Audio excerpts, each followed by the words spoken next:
Nous allons commencer. Je vais laisser la parole à Fils pour euh, introduire par un mot de prière et selon que Dieu l'inspire. Et je vais tout simplement vous encourager, vous donner quelques paroles d'exhortation. Donc, Fils, si tu peux débloquer le micro et lever un mot de prière, s'il te plaît.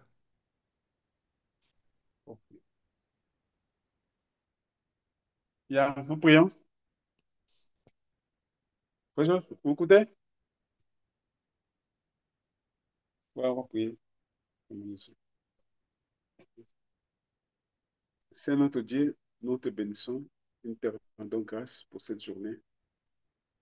La parole dit, nous deux personnes réunies pour nous dire vérité. Merci parce que nous avons plus que les deux personnes. Nous laissons ce moment entre de cette main. Que ton esprit nous enseigne. Nous ne voulons pas que nos pensées puissent parler, mais nous voulons que ton esprit nous enseigne, nous donne une marche à suivre, notre Dieu. Que tout ce qui ne vise pas ta parole, que tout ce qui est du diable, tout ce qui est de distraction, que tous ces avortements soient loin de nous au nom de Jésus. Soyez avec nous du début jusqu'à la fin. Nous voulons t'écouter, nous voulons voir les instructions venir de toi. Regardez cette petite église. Nous voulons commencer, nous voulons que tu sois notre maître. Nous voulons que Seigneur, que tu nous enseignes, que tu nous montres le chemin à suivre. Donne-nous la force, donne la volonté de marcher selon ta parole. Nous te disons merci, Seigneur. Amen. Il y a des versets dans la Bible qui nous montrent comment devons nous assembler. Vous voyez, la plupart d'entre nous, nous sommes sortis des dénominations, des églises bâtiments, où les gens ne font pas des choses conformément à la sainte parole de Dieu. Les gens font des choses selon les doctrines des hommes, selon les traditions des hommes. Mais nous, nous faisons des choses selon la parole de Dieu. La Bible dit, là où deux ou trois sont assemblés au nom de Jésus-Christ, Dieu est parmi eux. Là où deux ou trois sont assemblés, Dieu est parmi eux. Et l'Église de Dieu, c'est là où deux ou trois sont assemblés, qui ont l'amour pour la parole de Dieu, qui ont la crainte de Dieu. Ça, c'est l'Église de Dieu. Et la vraie Église, c'est là où deux ou trois sont assemblés. Il faut que vous compreniez. Ça n'a rien à voir avec les églises fondées par les hommes. Et en passant, pour ceux qui se joignent pour la première fois, je ne suis pas le fondateur de votre église. Qui est le fondateur de votre église? C'est le Fils de Dieu qui est au ciel. C'est Jésus-Christ, le fondateur de votre église. Donc, aucun homme ne peut être fondateur. Je suis venu à Luanda la dernière fois. Il y a eu quelques bâtiments que j'ai vu quelques bâtiments, quelques églises, etc. On dit l'église de telle, l'église de telle. L'église n'appartient pas à un homme. Donc, ma prière, c'est que, à la suite des instructions, des exhortations que je vous ai données, ma prière, c'est que vous vous organisiez et que vous puissiez vous-même, par la grâce de Dieu, vous réunir. S'il y a des personnes vraiment qui veulent travailler pour le Seigneur, Dieu lui-même va vous combler de sa grâce. Dieu va vous guider, mais il y aura des frères comme moi, peut-être comme un autre frère qui pourra de temps en temps vous guider, vous donner des recommandations. C'est la parole de Dieu qui nous montre qu'est-ce que nous devons faire quand nous nous rassemblions. C'est pour ça que j'aimerais qu'on tourne nos Bibles dans Colossiens chapitre 3. Colossiens chapitre 3.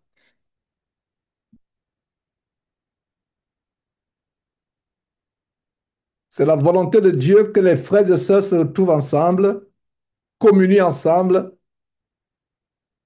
Colossiens,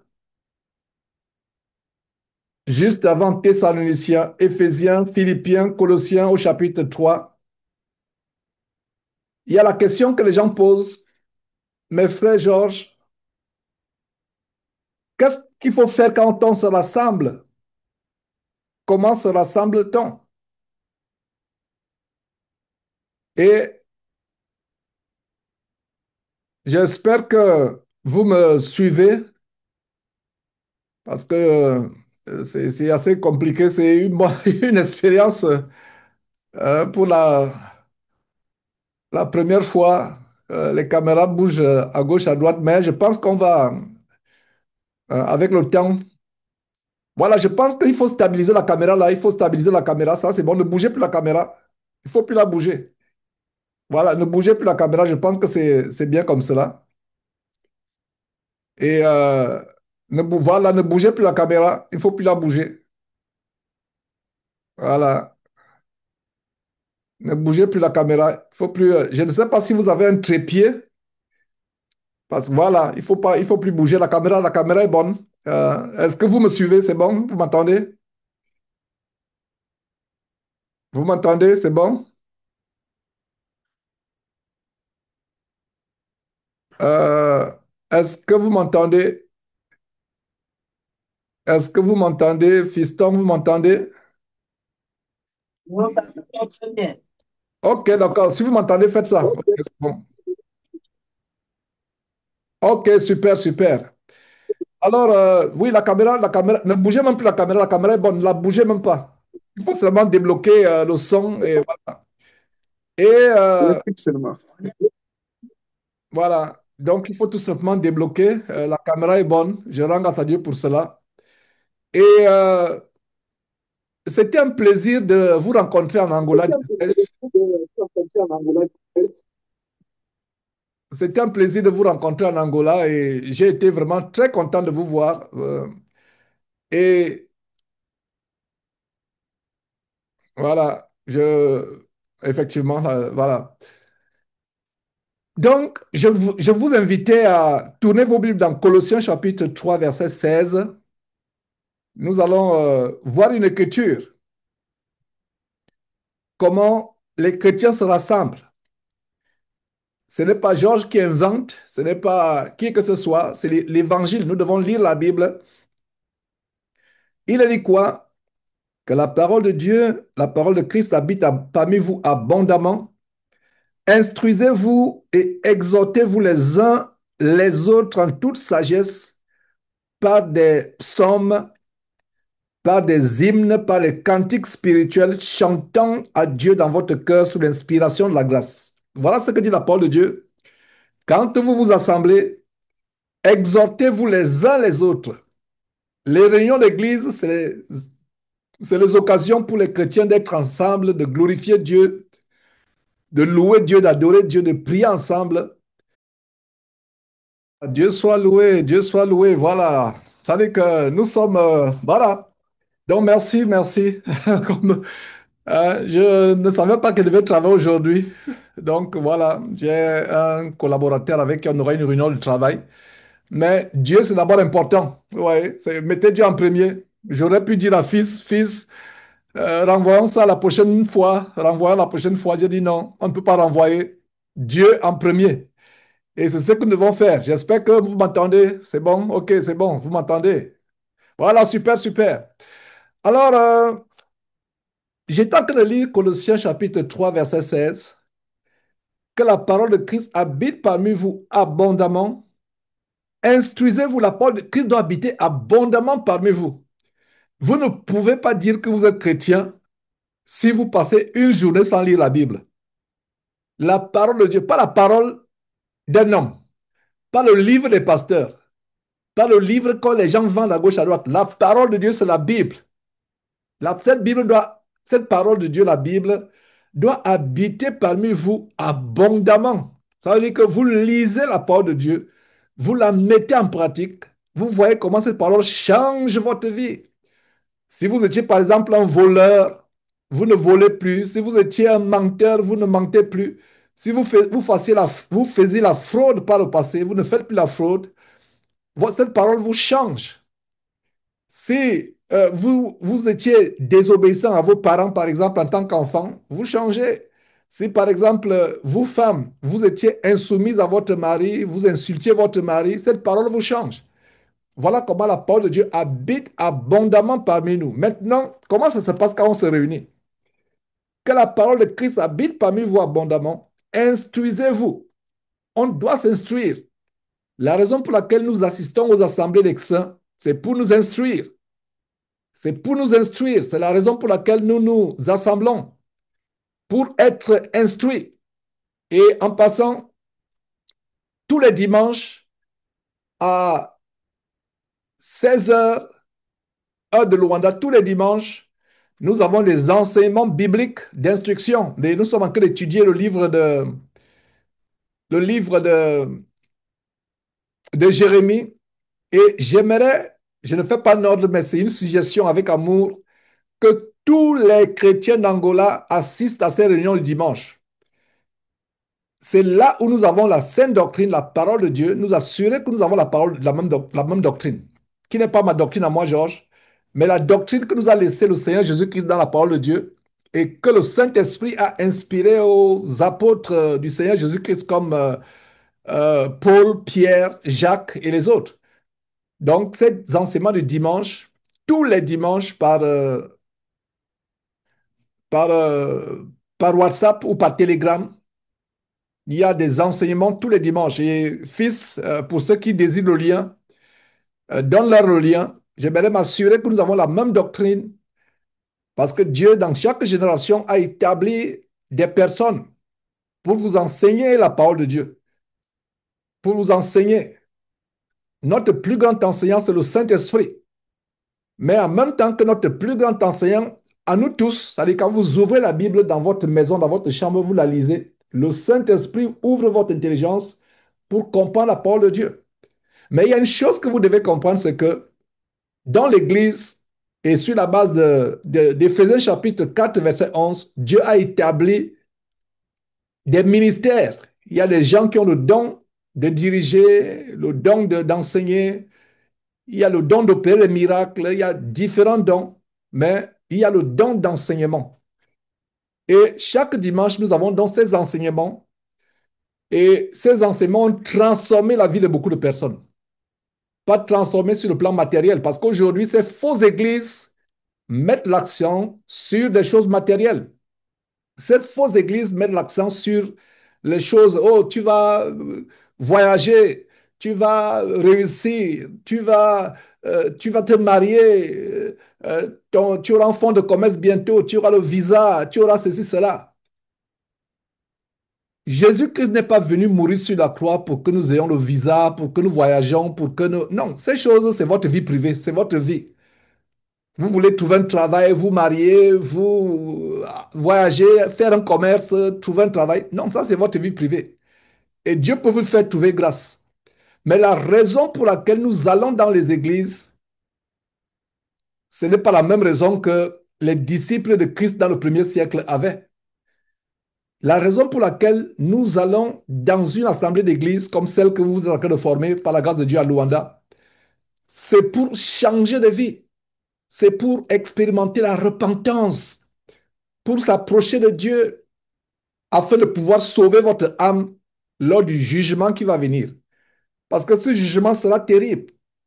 Certains iront au ciel, quelques-uns iront au ciel qui auront persévéré jusqu'à la fin, qui se seraient convertis à Christ, qui auraient marché selon les commandements de Christ sur terre, qui auraient persévéré, étant délivrés du péché, persévérant et se retrouveront, et se retrouvant, et se retrouveront au ciel plus tard.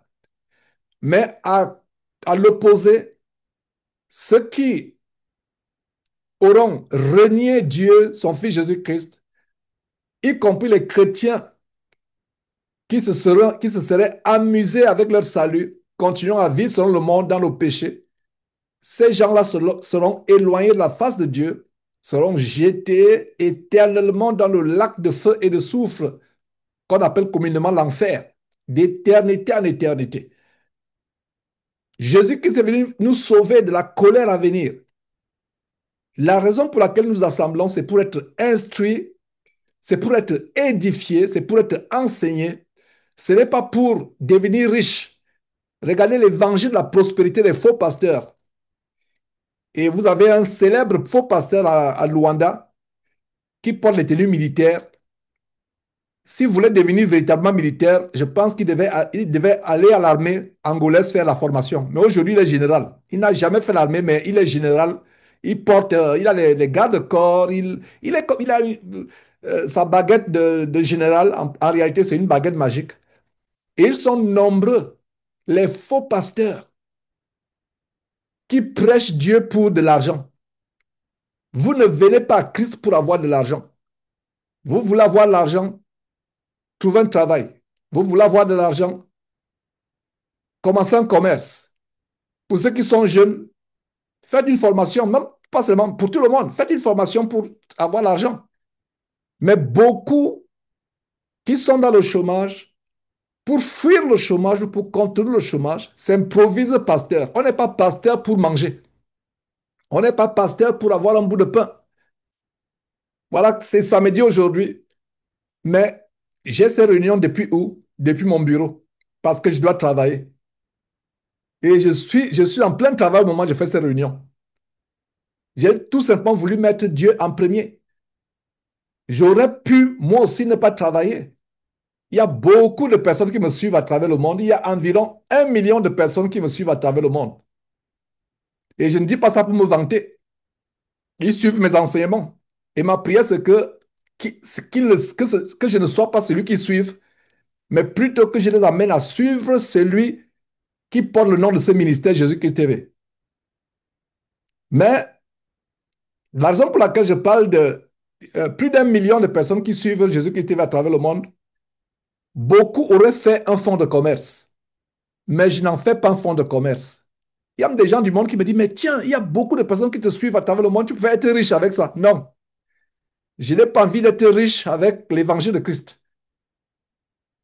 Je vais avoir mes propres moyens en travaillant dur à la sueur de mon front. Par exemple, aujourd'hui, c'est samedi, je suis en train de travailler alors que d'autres sont en train de s'amuser. Il fait très beau aujourd'hui. Actuellement, il est 11h34 au Texas. Il y a un très beau soleil. Mais me voici enfermé dans mon bureau en train de travailler. Et j'ai tout simplement suspendu pour avoir ces réunions avec vous, puisque c'est une réunion qui ne pouvait pas être renvoyée. Donc, nous ne devenons pas chrétiens ou pasteurs pour de l'argent, ou pour trouver une femme, ou pour avoir les avantages, ou pour se faire respecter, ou pour être célèbre. Non, nous venons à Christ pour changer de vie. Nous venons à Christ pour devenir une nouvelle créature, pour être délivré du péché. Si vous étiez un voleur, on dit, ah, le jeune du quartier a été un voleur, maintenant il porte la Bible, il commence à évangéliser. Les gens vont glorifier Dieu à cause de votre transformation. Oh, la fille là, elle était une prostituée dans le quartier. Elle allait d'homme en homme dans le quartier. Aujourd'hui, elle est changée. Elle s'habille simplement. Elle couvre son corps. Elle ne s'habille plus comme une prostituée. Quand elle prie, elle couvre sa tête avant de prier. Elle qui bagarrait au quartier étant prostituée, couchant avec les maris des autres dans le quartier, elle a changé. Les gens vont glorifier Dieu à cause de cela. Voilà. Nous devenons chrétiens pour changer de vie. Nous devenons chrétiens pour être une nouvelle créature, pour être aimé par Dieu. Parce que Dieu n'aime pas le péché et Dieu n'aime pas le pécheur. Dieu a en horreur le péché. Le nom Jésus-Christ signifie la délivrance du péché. Le nom Jésus-Christ signifie sauver du péché. Sauver du péché. Jésus n'est pas venu pour que les gens soient riches, pour que les gens soient puissants. Vous voulez avoir de l'argent? Il y a beaucoup de choses. Je suis venu en Angola pour des raisons de travail. C'est à cause du gouvernement angolais que je suis venu à Luanda il y a quelques semaines. Il y a un frère parmi vous, d'ailleurs, qui fait l'agriculture. Vous voulez euh, euh, travailler, vous voulez gagner de l'argent, faites ayez une activité. Et ça, c'est votre vie. Et si vous êtes agréable à Dieu, Dieu peut-être peut vous donner l'opportunité de prospérer dans votre entreprise, dans votre travail. Mais ce n'est pas le but. Il y a certains qui sont devenus chrétiens, mais comme il y a déjà les tribulations, les choses ne vont plus, il y a des blocages, ils disent le Dieu là, non. Moi, je pensais que quand je vais venir à Jésus-Christ, les choses vont changer pour le bien, pour le meilleur. Non. La Bible dit que ceux qui veulent vivre qui veulent vivre pieusement en Christ seront persécutés. Et bien de fois, frères et sœurs d'Angola, quand vous venez à Christ, c'est là où le diable va tout faire pour vous faire regretter votre conversion en Christ. Les tribulations, les attaques, les persécutions, les blocages. C'est là où même votre affaire va commencer à connaître la faillite. Alors qu'avant, quand vous étiez sans Christ, sans Dieu par le passé, tout allait bien. Tout allait bien, pourquoi? Parce que Satan savait déjà que vous êtes dans son filet et que vous allez en enfer directement. Mais une fois que vous êtes converti à Christ, une fois que vous êtes sorti du filet de Satan, il fait tout pour vous ramener dans son filet avec les maladies, les tribulations. Mais la Bible dit que si nous persévérons, nous avons toujours la victoire. Beaucoup se découragent. Donc, j'étais en train de vous lire qu'est-ce qui se passe quand les chrétiens se rassemblent en Colossiens chapitre 3, verset 16, que la parole de Christ habite parmi vous abondamment, instruisez-vous et exhortez-vous les uns les autres. Les uns les autres, je parlais d'exhortation, d'instruction, et s'il vous plaît, tous les dimanches, ça me ferait plaisir de voir les chrétiens de l'Angola se joindre à ces enseignements du dimanche. C'est des enseignements où nous avons la parole de Dieu approfondie. Parce que quand vous connaissez cette parole de Dieu, personne ne pourra vous tromper. Même le diable lui-même ne pourra vous tromper. Aucun pasteur ne pourra vous tromper. Regardez, aujourd'hui, on met l'accent sur les dîmes, les offrandes. Beaucoup, y compris moi-même avant, nous avons été dépouillés par ces faux pasteurs. Ce qui compte, c'est l'argent. Bien-aimés frères et sœurs, vous qui êtes dans cette assemblée actuellement, je vous assure que la seule chose qui doit nous préoccuper, c'est aller au ciel. La seule chose qui doit nous préoccuper, c'est être agréable à Dieu, c'est être délivré du péché. Surtout les jeunes gens. Et même ceux qui sont encore mariés, il y a encore de la débo sexuelle, il y a encore de l'ivrognerie. Un chrétien ne peut plus faire la débo sexuelle, la fornication.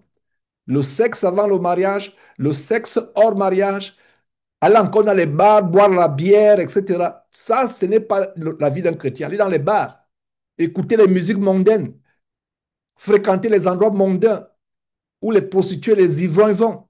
Les chrétiens ne font pas cela. Un chrétien doit être transformé, changé, devenir une nouvelle créature. C'est le, il n'y a pas d'autre évangile. Vous vous rappelez que quand j'étais avec vous il y a quelques semaines à Luanda,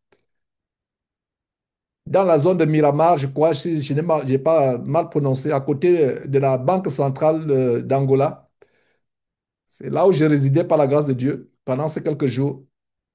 Vous vous rappelez que c'est la même chose que je vous disais quand on s'est réunis, y compris la réunion qu'on a eue la veille chez le bien-aimé frère Fiston, là où vous réunissez actuellement. C'est les mêmes choses que je vous disais.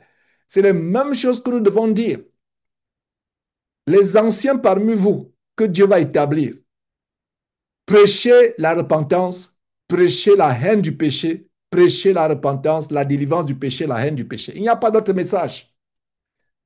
Il n'y a pas d'autre message. Ne prêchez pas la séduction.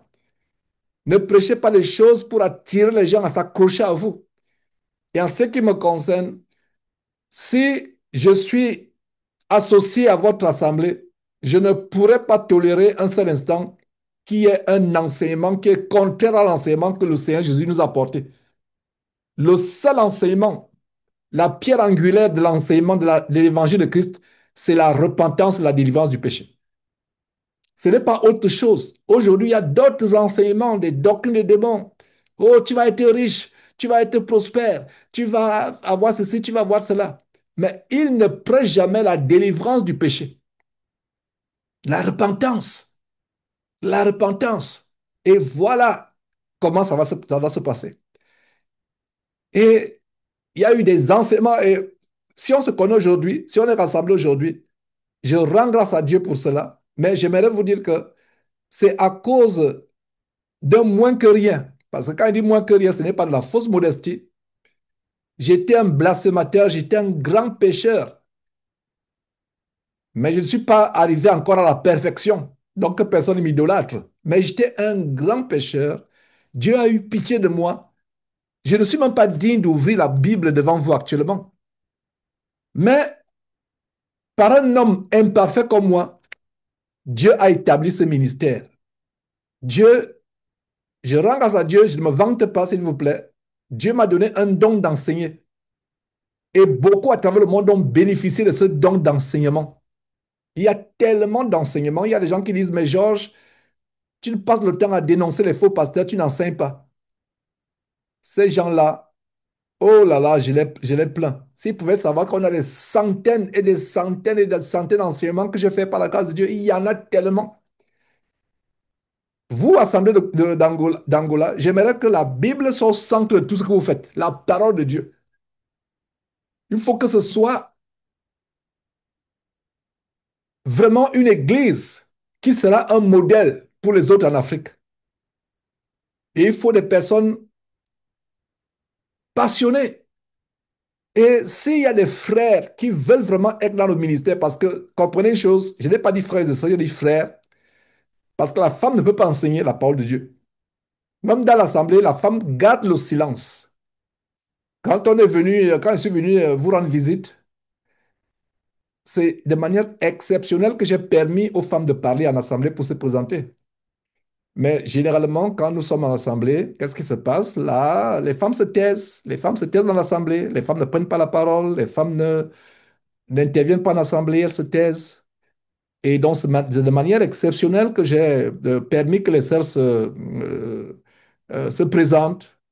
Et quand vous êtes en assemblée, quand vous vous réunissez, avant de commencer la réunion, c'est là où les femmes peuvent parler.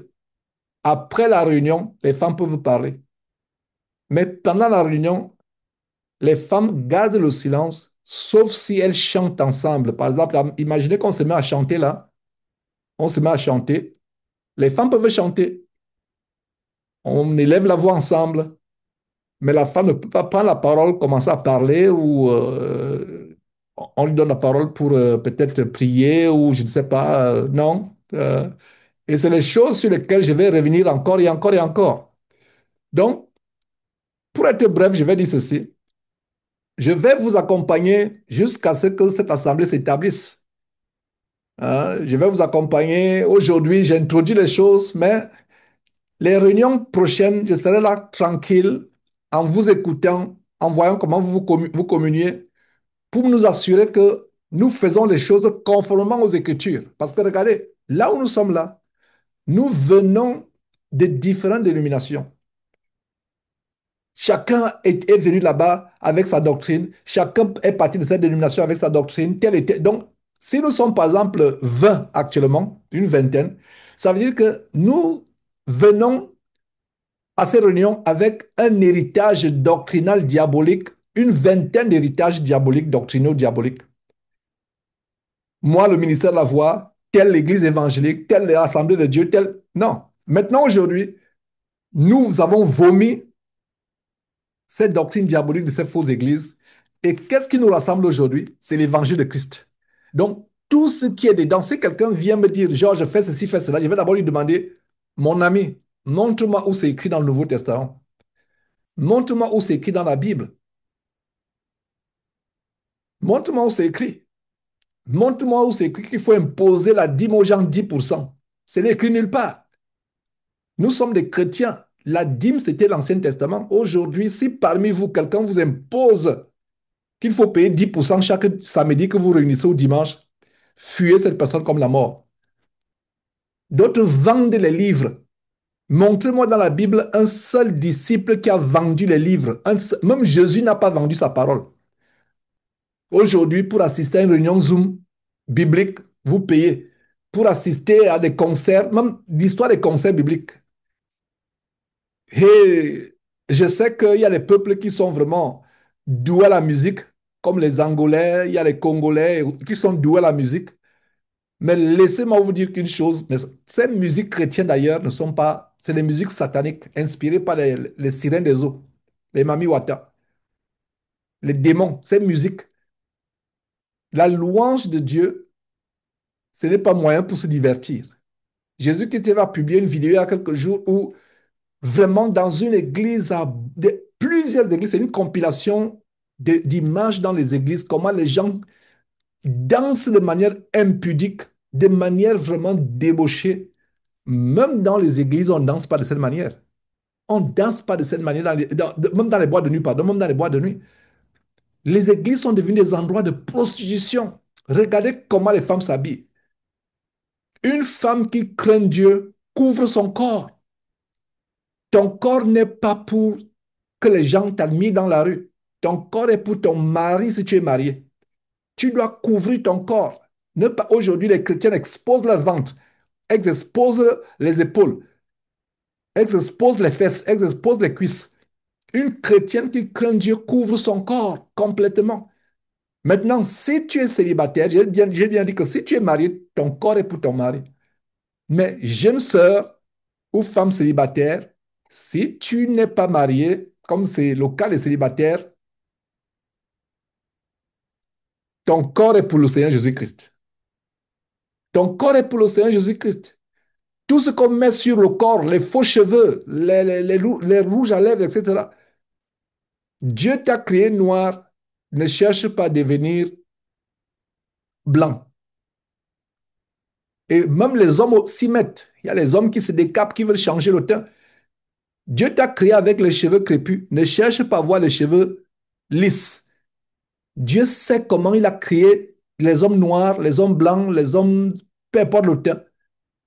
Mais aujourd'hui, sœurs chrétiennes, et c'est ça les fondements de la marche en Christ. Parce que si on est chrétien, on doit nous reconnaître par une manière, notre manière d'être. Comment reconnaît-on la femme musulmane? Pourtant, les musulmans vont en enfer parce qu'ils n'ont pas Jésus-Christ. Il n'y a que Jésus-Christ qui nous amène au ciel. Les musulmans n'ont pas Jésus-Christ. Mais comment reconnaît-on la femme musulmane aujourd'hui? N'est-ce pas par la manière de s'habiller? Vous savez comment on reconnaît une chrétienne aujourd'hui? Par la mise de prostituée. Et ça me fait mal. J'ai dit ça à notre honte. Aujourd'hui, on reconnaît une chrétienne avec des boucles d'oreilles, avec des faux cheveux, avec le rouge à lèvres. On dit, ah, voilà les chrétiennes. Donc aujourd'hui, chrétienne s'assimile à prostituée. Et nous devons changer cela. Il faut que quand on voit dans une rue de Luanda, on dit, voilà une chrétienne, oh là là, ce n'est pas les faux cheveux sur la tête, les cheveux défrisés ou les mèches qui viennent de l'Inde, euh, euh, font en sorte qu'elles ressemblent à des démons.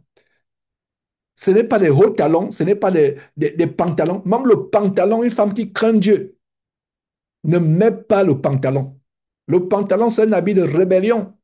Le pantalon, c'est un habit de rébellion. Une femme qui craint Dieu couvre son corps, ne montre pas ses courbes. Ne montre pas ses courbes. Elle ne s'habille pas avec ce que les gens disent, les bling-bling flashy, pour attirer les regards. Le seul regard que vous voulez attirer sur vous, chrétienne, c'est le regard de Dieu et de son Fils Jésus-Christ.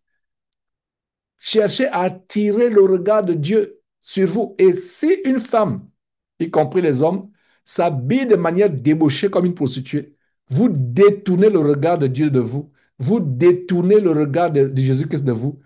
Même la protection des anges, vous n'avez plus la protection des anges.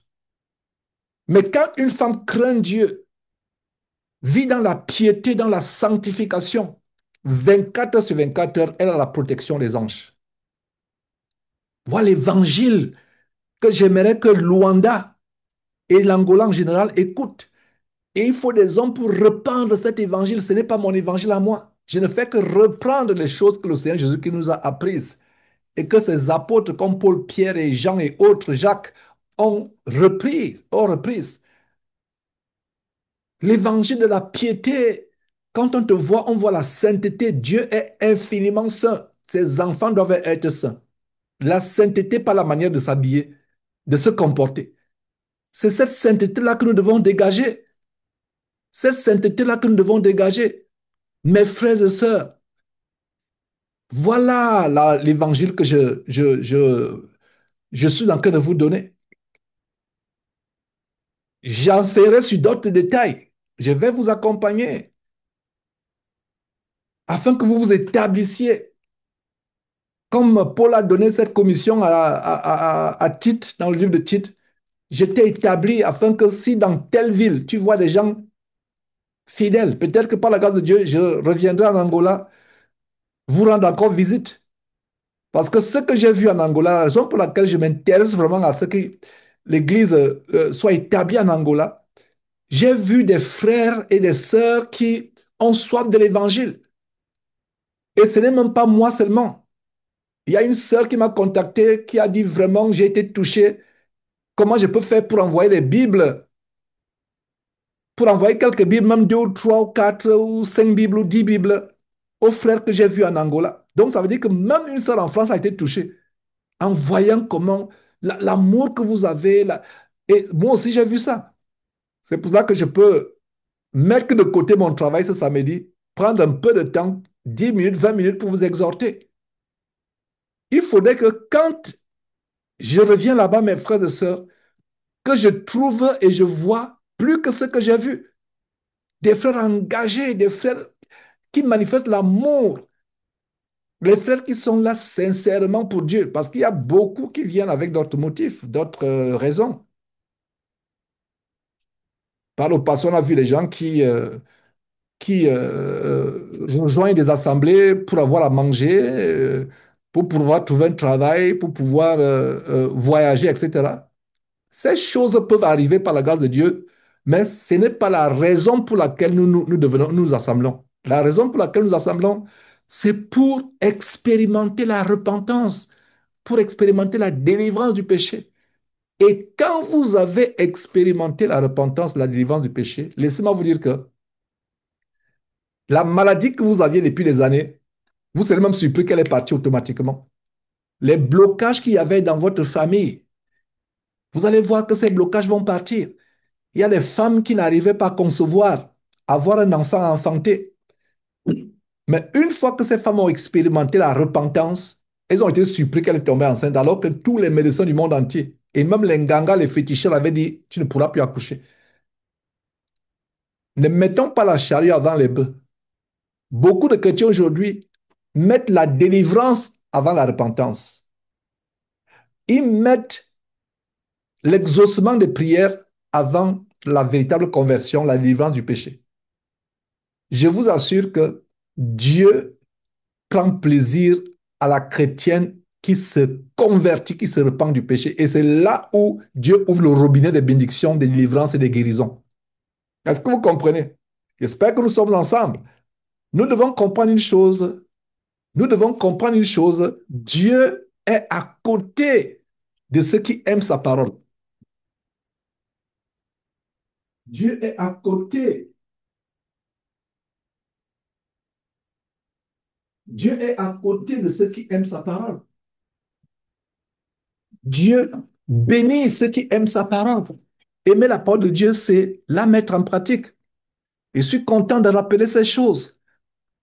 Aller à Dieu pour changer de vie. Aller à Dieu pour être transformé.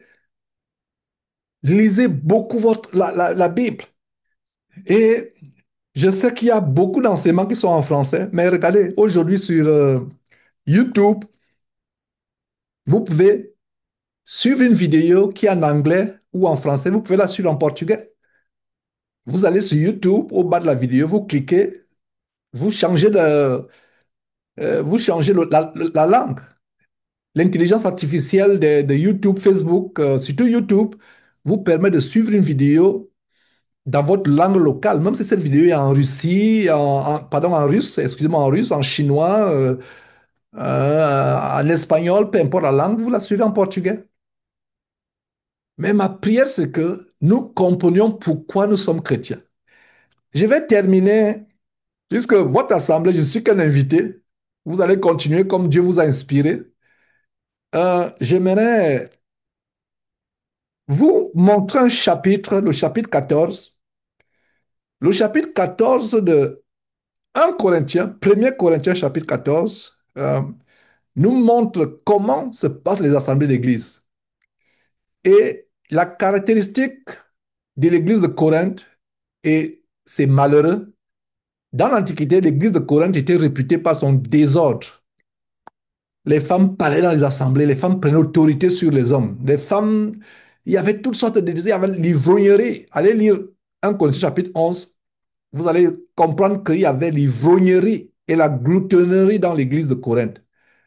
Allez lire aussi 1 Corinthiens chapitre 5, il y avait la débauche sexuelle au point où les gens couchaient avec les concubines de leur père. C'était déjà une abomination pour leur père d'avoir des concubines, c'est-à-dire que des femmes hors mariage. Mais les enfants couchaient avec les concubines de leur père. C'est à ce point-là où l'église de Corinthe était arrivée. Les femmes ne se voilaient pas la tête. C'est pour cela que dans 1 Corinthiens chapitre 11 au verset 5, Dieu, par son Saint-Esprit, recommande à l'apôtre Paul de dire aux Corinthiens que vos femmes doivent se voiler la tête avant de prier. Dans nos assemblées, une femme qui ne se voile pas la tête pour prier, c'est une mauvaise chose. Il y a des sœurs qui vont, des fausses sœurs, ce n'est pas des vraies sœurs, des fausses sœurs en Christ qui vont dire, ah, ce que cet homme l'enseigne, c'est faux. Ma chevelure est un voile. Il n'y a aucun verset dans la Bible qui dit que la chevelure remplace le voile que vous devez couvrir sur la tête. Avec lequel vous devez couvrir votre tête autant pour moi. Ces sœurs en Christ chrétiennes, soi-disant, qui disent que leur chevelure est un voile, ce qui est faux. Et si la chevelure est un voile, ce qui est faux, la plupart des sœurs africaines n'ont pas des vrais cheveux sur la tête. C'est le nylon sur la tête, c'est le plastique sur la tête. En passant, enlevez cette fausseté sur votre corps, si vous l'avez encore. Je ne dis pas ça pour vous particulièrement. Je dis à toute personne qui pourra écouter cette vidéo si elle est publiée par la grâce de Dieu. Les chrétiennes doivent enlever la fausseté sur leur corps. Tout ce qui est faux, les faux ongles, les fausses lèvres, le faux teint, les faux cheveux, les faux seins, les fausses fesses. Les chrétiens doivent enlever ces choses. Ça ne glorifie pas Dieu. Ça ne glorifie pas Dieu. Nous sommes devenus pires que les animaux. Avez-vous déjà vu un animal contester la manière par laquelle Dieu l'a créé? Les blancs qui sont bien blancs veulent se bronzer pour avoir un teint moins pâle, pour avoir un teint sombre. Les noirs veulent avoir la peau des blancs, une peau claire. Les blanches veulent avoir les grosses lèvres des noirs, des africaines, en s'injectant pour avoir les grosses lèvres. Et les africaines qui ont les grosses lèvres imitent les blanches en mettant le rouge à lèvres. Parce que la blanche met le rouge à lèvres pour essayer parce que les lèvres sont fines. Regardez comment l'homme, on ne sait pas ce que l'homme veut. La femme blanche qui a les lèvres fines n'aime pas ses lèvres fines. Elle veut s'injecter pour avoir les grosses lèvres, comme les lèvres pulpeuses comme une africaine. L'africaine qui a déjà les lèvres pulpeuses veut mettre le rouge à lèvres comme la blanche. On ne comprend plus. J'ai appris même qu'il y a des japonaises qui veulent avoir les cheveux crépus des africaines. Parce que les cheveux des japonais semblent, je ne sais pas, il semble que c'est tellement lisse, fin que à un moment, ça commence à tomber. Donc, il semble que la chevelure touffue, c'est la bonne chevelure. Il semble.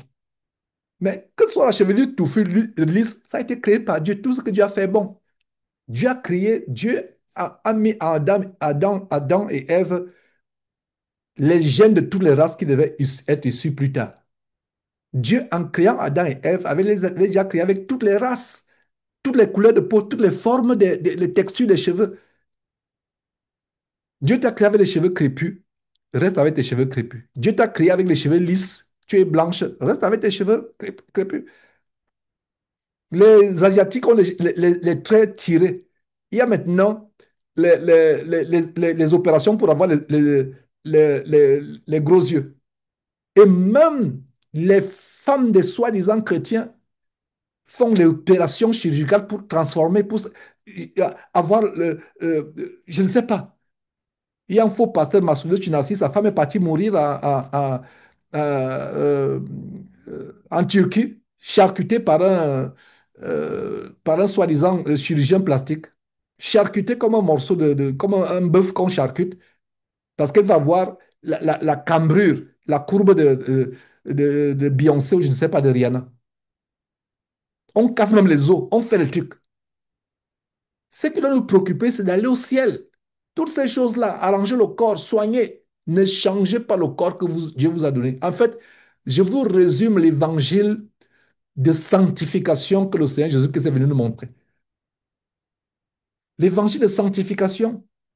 Alors, l'église de Corinthe, c'était une église tellement désordonnée, c'était une église où toutes sortes de mauvaises choses se passaient. Et qu'est-ce que l'apôtre Paul dit? Parce il y avait tellement de désordre que, regardez, je suis dans 1 Corinthiens chapitre 14, le verset 26. Les Corinthiens demandent à Paul, mais comment faire pour nous rassembler? Et c'est la question que vous vous posez aussi certainement. Vous êtes une assemblée naissante. Comment se rassembler? Devons nous rassembler dans un bâtiment? Est-ce qu'il faut maintenant qu'on collecte l'argent pour les frères d'Angola pour construire un bâtiment? Non. Les chrétiens du premier siècle s'assemblaient de maison à maison. Quelqu'un va me dire, mais Georges, Jésus prêchait dans le temple. Je vais dire, monsieur, madame, vous qui posez la question, où est ce temple aujourd'hui? N'est-ce pas, Jésus lui-même a dit, détruisez ce temple, en 3 jours, je le rebâtirai. Ne parlait-il pas de le temple que devait construire son corps? Nous sommes le temple de Christ. La Bible dit que nous sommes le temple de Dieu. Je crois que c'est 1 Corinthiens chapitre 3, verset 6 et suivant. Nous sommes le temple de Christ. Et si Dieu dit que nous sommes le temple de Christ, est-ce que nous avons encore besoin? Effectivement, c'est 1 Corinthiens chapitre 3, verset 16. Ne savez-vous pas que vous êtes le temple de Dieu et que l'Esprit de Dieu habite en vous? Donc, nous ne nous assemblons pas dans les tentes, dans les temples, pardon. Les chrétiens du premier siècle se réunissaient de maison en maison, de maison en maison.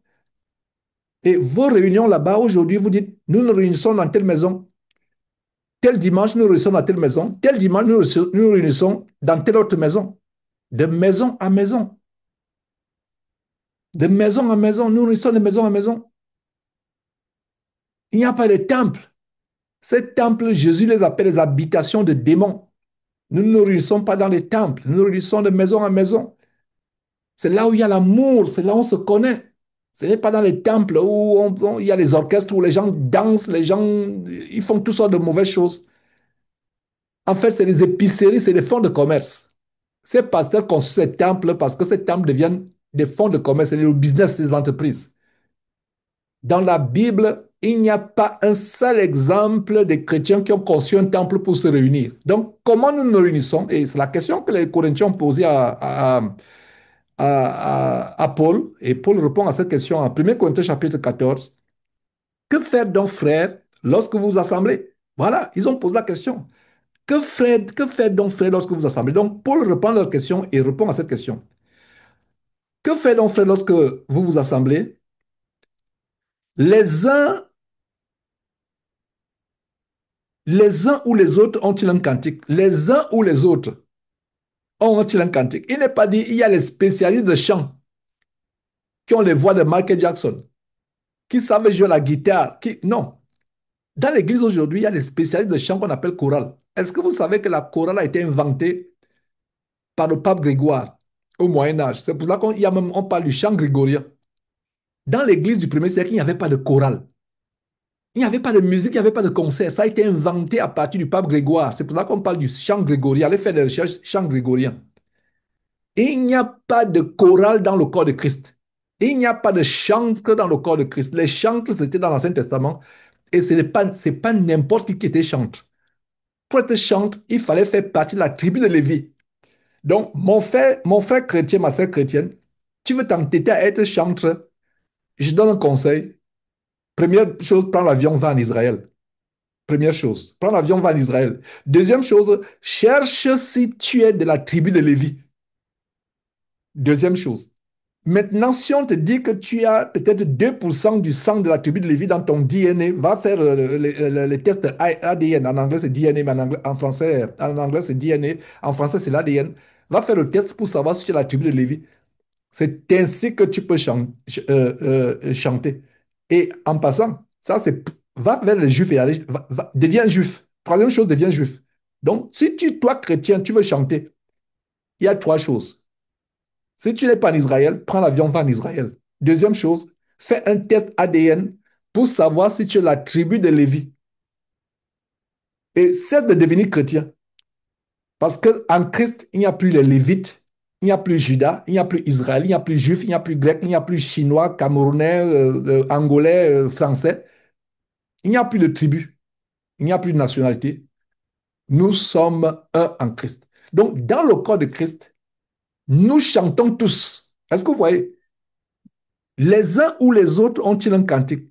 Soulignez bien les uns ou les autres. Il n'est pas dit les spécialistes de chant ont des cantiques. Vous répétez mercredi, dimanche, et ensuite vous venez faire votre spectacle dimanche. Vous répétez dans la semaine, mercredi, mardi ou jeudi, et dimanche, vous venez faire votre spectacle dans vos cultes, leur culte qu'ils appellent assemblée d'église, mais c'est les cultes, c'est le théâtre. Dans l'assemblée de Christ, nous élevons la voix. Vous vous rappelez, je regarde encore les vidéos, comment ce soir-là, à la suite du merveilleux dîner que le couple Lucao, fils et son épouse Sandra nous ont gracieusement offert, on s'est mis à chanter les cantiques improvisés. On chantait les cantiques et c'est ce qui doit se passer. Vous chantez les cantiques. Et laissez-moi vous dire que la meilleure manière de chanter les cantiques, c'est de chanter avec la parole de Dieu. Parce que beaucoup de cantiques là dehors ont été composés même par des satanistes. Notre chaîne de télévision chrétienne Jésus-Christ TV a exposé des musiques satanistes, etc. Donc, les uns ou les autres, regardez, les uns ou les autres parmi vous ont les cantiques. Soulignez les uns ou les autres. Voilà la révélation. La révélation est que nous tous, nous sommes des chanteurs. Même Jésus avec ses disciples chantaient ensemble. Quand Jésus était sur terre, vous avez vu que Judas était pianiste. Bon, à l'époque, il n'y avait pas de piano, il y avait quand même la harpe. Est-ce que vous avez vu que Matthieu avait la harpe? Philippe avait, par exemple, la flûte. Hein? Jacques avait le tambourin. Et Marie et Marthe avaient les belles voix et autres. Vous n'avez jamais vu ça. Nous tous, nous chantons. Nous tous ensemble. Jésus chantait. Voilà. Et la musique est l'arme numéro une par laquelle le diable détruit les églises et les chrétiens. La musique, ce n'est pas l'occasion d'en parler aujourd'hui. Par la grâce de Dieu, on pourra faire des émissions et des émissions sur la musique. Donc les uns, soulignez bien, les uns ou les autres, ça veut dire que nous chantons tous. Nous devons nous débarrasser des pratiques anti-bibliques qu'on voit dans les églises aujourd'hui et retourner dans la parole de Dieu. Et ensuite, qu'est-ce qu'il y a? Les uns parmi vous ont-ils un cantique, une instruction, une révélation, une langue, une interprétation, que tout se fasse pour l'édification. Je reviendrai là-dessus. Il y a d'ailleurs des enseignements que j'ai faits à plusieurs reprises, etc. Mais je reviendrai là-dessus. Aujourd'hui, ce n'est qu'une introduction. Le verset 34 dit quoi? Que les femmes se taisent dans les assemblées. C'est moi qui ai écrit. Regardez, c'est pas moi qui ai écrit, c'est dans la Bible. Que les femmes se taisent. Que les femmes se taisent dans les assemblées. Car il ne leur est pas permis d'y parler, mais qu'elles soient soumises selon que le dit aussi la loi. La femme se tait dans l'assemblée. Elle ne parle pas dans l'assemblée. Avant que l'assemblée commence, elle peut parler. Oh, quand vous entrez, par exemple, quand vous veniez, vous dites, oh, bonjour fils, comment ça va? Bonjour tel, vous pouvez parler. Mais quand on commence l'assemblée, la réunion d'église, les femmes se taisent. Et après, maintenant, elles peuvent prendre la parole. Donc voilà, c'est un plaisir de partager ces choses. Et il y a beaucoup de choses que j'aimerais partager avec vous, mais je vais m'arrêter là. C'était un début. Je me propose volontaire de vous assister comme vous commencez cette merveilleuse assemblée. Et n'oubliez pas, c'est pas moi le chef de votre assemblée. C'est Jésus qui est le chef de nos assemblées. C'est Jésus-Christ, aucun homme. Et regardez aujourd'hui, il y a des gens qui disent que ah, je suis le fondateur de mon église. Oh, oh, comment ça tu peux être fondateur de ton église? Tu ne peux pas être fondateur.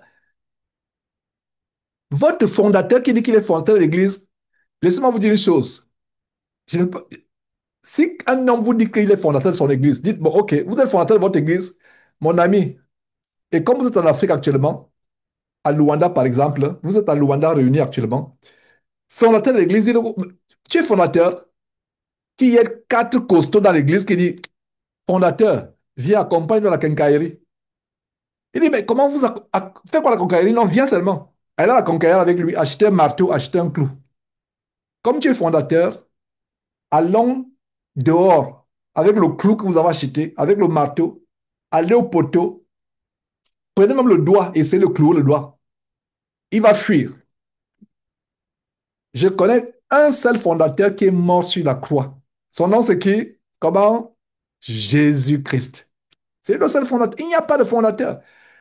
Donc, je suis là pour vous accompagner à établir votre assemblée à Luanda, vraiment à établir votre assemblée. Je ne suis pas là maintenant pour que vous m'envoyez les dîmes, pour qu'il y ait des collectes.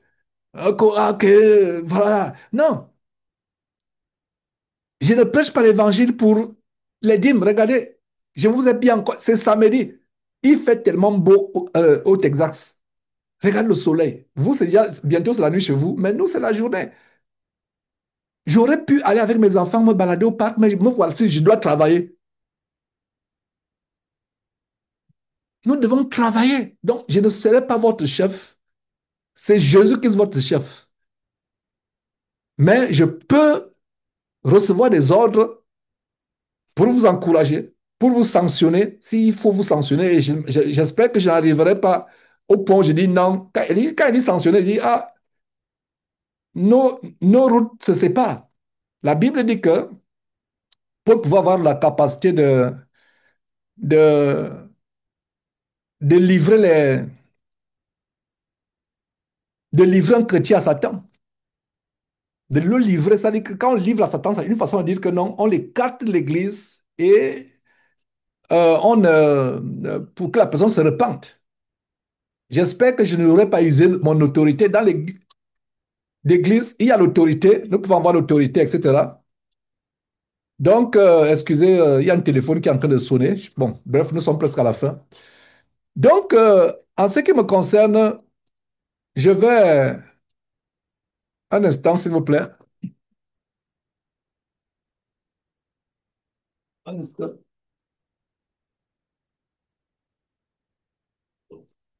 OK. Donc, en ce qui me concerne, mes frères, je pense que c'est le message que j'avais pour vous aujourd'hui.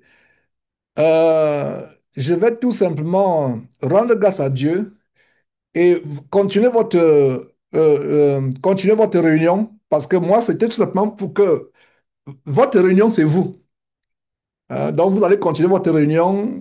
S'il y a un frère qui a un cantique, il faut que vous commenciez à mettre cela en pratique. S'il y a un frère qui a un cantique, etc. Donc, un cantique, un témoignage, une exhortation. Et les femmes doivent se taire jusqu'à ce que l'assemblée soit clôturée. Et donc, moi, je vais me déconnecter. Vous allez continuer votre assemblée. C'était tout simplement pour vraiment vous encourager, pour euh, être présent. C'est le lancement de votre assemblée. Que Dieu lui-même vous inspire et voilà. Donc, tout ce que je vais faire, je vais lever un mot de prière et je vais me déconnecter. Et je serai en contact avec quelques frères, comme le frère Fiston, pour me dire si vous avez, quand est-ce que vous vous êtes organisé par rapport à vos prochaines réunions, comment ces réunions vont se tenir et c'est ce que nous allons faire. Donc, je vais prier et je vais me déconnecter et je vais dire à la prochaine réunion, je serai tout simplement votre invité. Je serai là, j'assiste, j'écoute, je vois comment les choses se passent. S'il y a des corrections à faire, j'apporterai les corrections. S'il y a des recadrages, vous amenez sur la parole de Dieu, parce que ce n'est pas ma doctrine à moi, c'est la parole de Dieu que nous devons mettre en pratique. Donc, je vais lever un mot de prière, on va se séparer, vous allez continuer votre réunion. Seigneur Dieu, nous te rendons grâce, nous te remercions pour cette église qui est en train de prendre forme. Cette église pour laquelle ton Fils Jésus-Christ est venu sur la terre mourir, afin que là où deux ou trois s'assemblent, qu'il y ait de l'édification, qu'il y ait de la sanctification, qu'il y ait des conversions, qu'il y ait les dons, toutes sortes de dons, y compris le don en commençant par le don de la repentance. Seigneur Dieu, merci pour ces églises, cette église locale de Luanda et pour cette flamme qui a été allumée, Seigneur Dieu, par ta grâce, fais embraser cette flamme, suscite des anciens selon ton cœur, selon ta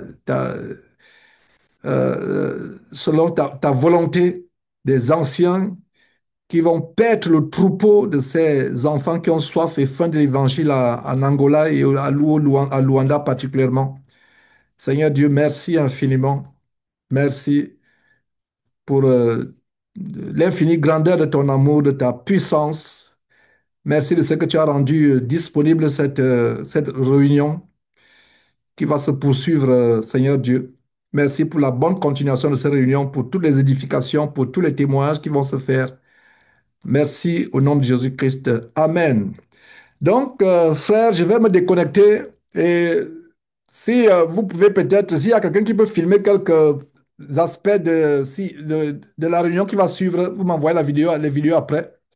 C'était un plaisir d'être avec vous. Et donc, fils, on se parle plus tard ainsi que tous les autres frères. Je salue tous les frères, le frère Mwamba et tous les autres frères. Vous étiez nombreux vraiment. Vraiment, je vous salue. Et donc, on se parle plus tard. Donc, si vous m'envoyez quelques minutes de vos réunions, de la suite de de votre réunion, si c'est possible, c'est pas possible, c'est pas grave. Donc, on se parle plus tard. Je serai en contact avec vous et voir quel est le programme que vous allez arrêter par la grâce de Dieu. J'aimerais que vous vous organisez vous-même. Je suis là pour vous accompagner, pour vous assister, pour vous conseiller. C'est pas moi qui organise les choses. Laissons Dieu organiser lui-même les choses et voilà. Donc, je vous dis au revoir et bye bye. Bye bye. OK. Merci beaucoup, frère Georges. Pas de problème. Hmm. Merci. On va continuer. Merci beaucoup.